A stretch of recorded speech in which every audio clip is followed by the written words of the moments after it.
So, rescuing the papaya kasi matutumba siya, guys. Ayan, oh. Kasi ang dami ng kanyang bunga. Mabibigat. Mabigat kasi ang bunga niya.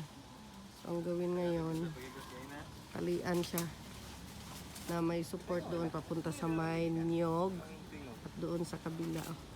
Ayan, oh, may tali para may support kasi sayang ang papaya pag natumba. Ayan, so, i-rescue. Ayan siya.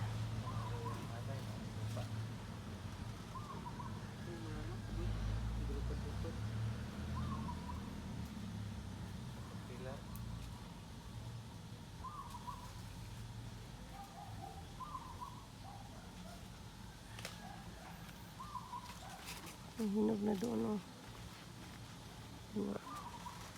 Ang hinog.